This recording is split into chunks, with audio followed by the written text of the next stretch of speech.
one nation on the rise, as we know. Which brings me to the Home Affairs Minister Tony Burke. Thanks so much for joining us. I'm not going to join them. OK, well, I wouldn't have thought so. How will what is passing the Parliament today prevent another attack like Bondi? Well, certainly in terms... Well, there's two things. One is about lowering the temperature, the other specifically about the weapons. If I start with the weapons, in terms of those individuals, the laws we've passed today means that those two individuals, instead of having 6 weapons... and people have said, would it be 5, would it be 4? For them, they'd actually be entitled to 0. So there's a few different measures, including the citizenship requirement, that would hit them directly, and the cross-checking with our intelligence information that mean they would have had 0. So that's relevant. But you also have to deal with probably the best way to summarise what Mike Burgess always says, which is that when the temperature is high, when there is more bigotry about, and specifically here we're talking about anti-Semitism, but Mike Burgess will talk about it more generally as well, it increases the likelihood of there being violent events and terrorist events. So that's why when you'll remember, it was actually shortly after I took on the Home Affairs portfolio, that the terror alert level was raised to probable.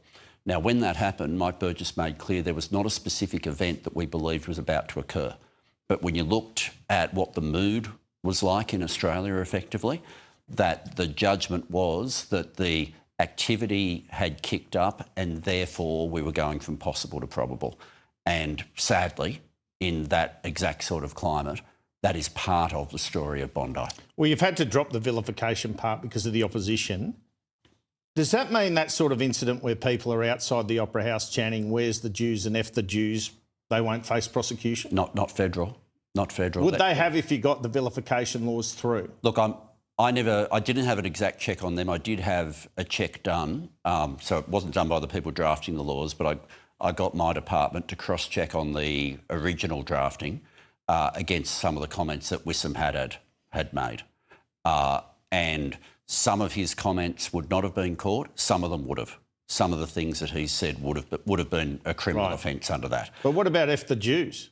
Would that have been caught? You don't know. Well, I expect the answer's yes, but what I'm saying... It won't be now because the opposition's not supporting it, is it? And now there's no federal offence that relates to that as well. Would there be a state offence? I mean, that's what you seem to be alluding to. New South Wales have increased their hate laws. I'm not across every detail there. I mean...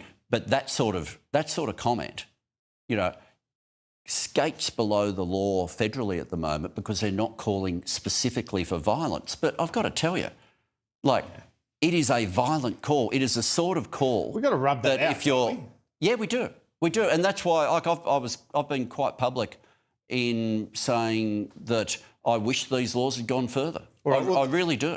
But can I say, we've had almost everybody, up until the laws were presented, almost everybody was drawing the direct link between hateful speech and ultimate violent conduct.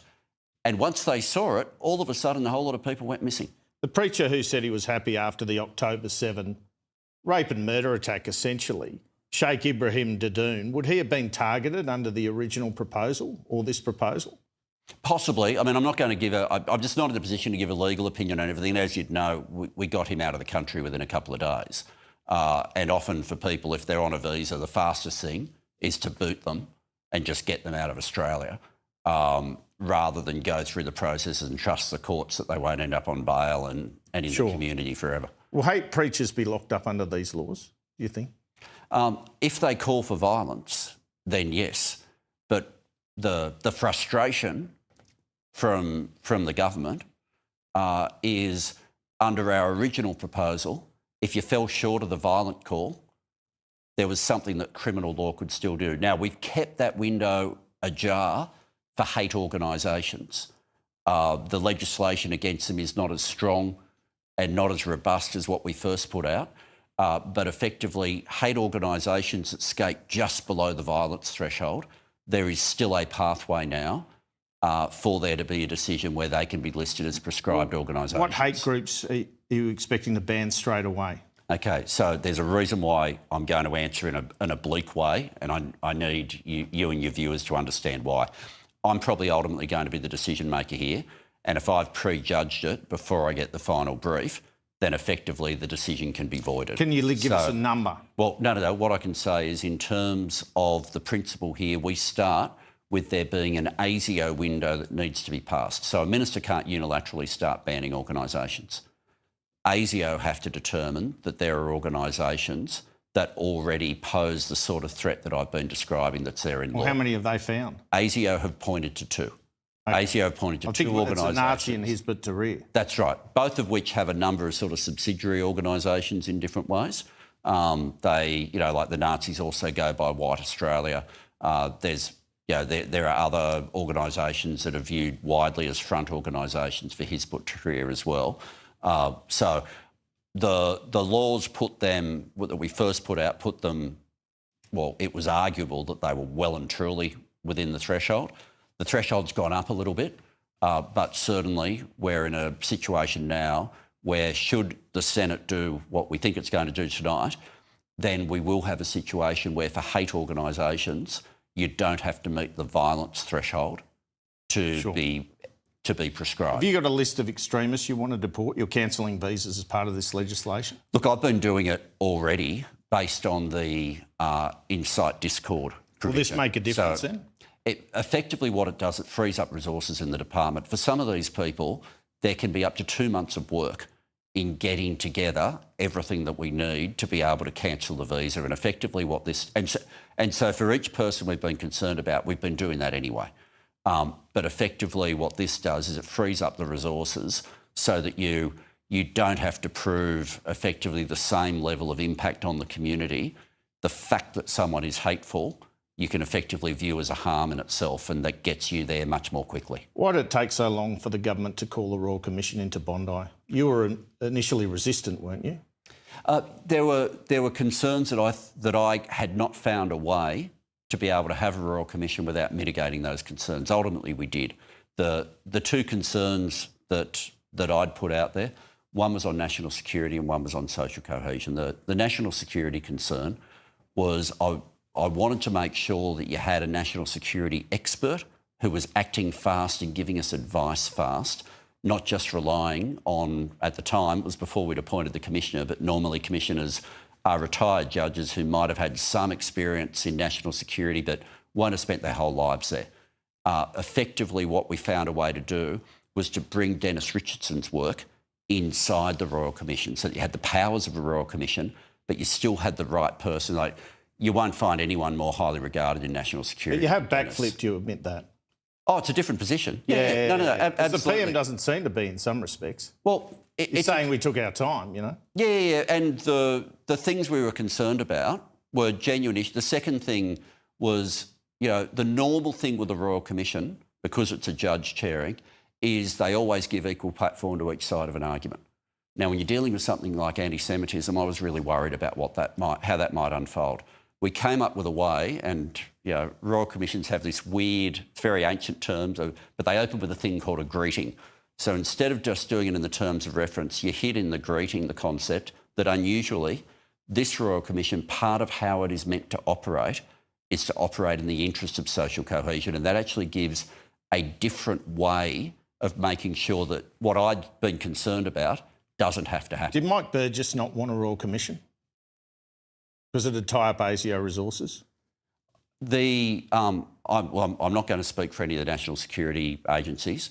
That sounds like a yes. I beg your pardon? That sounds like a yes. No, I'm not going to speak for any of them. It's important that their independence, if the minister starts speaking for them, it's deeply problematic. Right. All the agencies have always said that they'll work with whatever the decision of government is, which is an appropriate answer for them to give. They haven't said, look, Minister, this will tie up resources? Look, PM, this would not be helpful? Well, no. Have any of them said that? No, it is Barrett or Mike Burgess? Well, I've said it because it is a simple fact. Whenever you have a Royal Commission, you have a Royal Commission. But are you taking into account their opinions when you made that call initially? The decision that was made, we take into account all the different views that are given to us. any view that's given in the National Security Committee, not only will I not tell you, it is unlawful for me to tell you on any of that. What I will say is the national security agencies, all of them, whatever decision was made, would cooperate with. Would you agree this attack was a shocking failure by law enforcement authorities and perhaps by ASIO, not having a red flag on this guy, the trip to the Philippines, the guns? The short answer to your question is no, I'm not saying that. No, I'm not. You don't think the Royal Commission will identify failures? The Royal Commission will get full access and will work through. I don't know what it'll find. What I do know is our security agencies are not all seeing and all knowing and can't be. Our national security agencies have to make decisions about where do they prioritise based on the risk that they assessed. That's what they have to do. I also know... So it's just bad luck? I also know, as I said in the Parliament today, that one of the challenges we have now is you can have people who are quite accurately assessed at different points as not radicalised, and then radicalisation now can happen fast in ways that it didn't used to. We're dealing, particularly online, with a very different environment to where we were previously. And of course, even though this is two people, it has functioned more like a lone wolf attack, where you're not dealing with conversations in a cell of people visiting someone they normally wouldn't. You've got two people who live at the same residence and are the same family. Do you expect another terror attack this year? Do you fear it? It's my job to always fear it. The threat alert level is probable. That's what the threat alert Mike Burgess gave a threat assessment a couple of years ago where he said Sunni Islamic violent extremism poses the greatest religiously motivated threat in Australia. Did you take that seriously enough? Absolutely. You think you've done everything in terms of funding and resources? We've absolutely taken it seriously, as I say. And this is why, if you look at some of the new programs that we've got in the countering violent extremism programs that we have now, one of the challenges as people are getting radicalised younger is it's often been the case with parents that as all parents will often have a reluctance, who do they report to, might not want to report to the police. There's been a really successful program in New South Wales for younger people where there is another pathway for parents to report. It's worked in New South Wales. It's got us to identify people who we might not have otherwise found. There are programs that we have that we keep evolving that are good, but of course, is the answer that we've ever stopped? Of course we haven't, because those who want to harm us don't stop. They don't stop. They keep coming up with new methods. Yep. Their pathways are getting younger and faster. And in terms of specific ideologies, they're getting mixed as well. 25% of your electorate's Muslim. Do you see a conflict there? Does it make it difficult for you to do the job in some respects? Absolutely not. Absolutely not. I mean, my community, can I say I was so proud. The moment the attack happened, I was on my way back from overseas, and by the time I'd landed, I started to see report after report, the immediate condemnations, nothing conditional, not trying to place any context, right through to the Lebanese Muslim Association, which deals with Rookwood Cemetery as well, refusing burial rights for that individual, saying he has nothing to do with our faith, like taking the strongest possible rejection you could. And that, can I tell you who, if you want to say who's representative of the community, who people view as a hero, it's Ahmed Al-Ahmed. That's right. And he's from Bankstown. He's from the community. He's the better representative, not these other people who are viewed by everyone as evil. Plenty of viewers would fear Islamic extremism, though, and that might be driving people to One Nation in terms of their support. What's your reassurance there to non-Muslims in Australia about the threat? First is the threat of that form of extremism is real, and we deal with it. We have our professionals on it all the time. But can I also say, it is part of our caseload. And the quote that you gave was, it is the biggest part of our religious caseload, but we have a much bigger caseload as well. And some of its other ideologies, I notice simply us announcing the legislation that we've put through caused the Nazis to dissolve.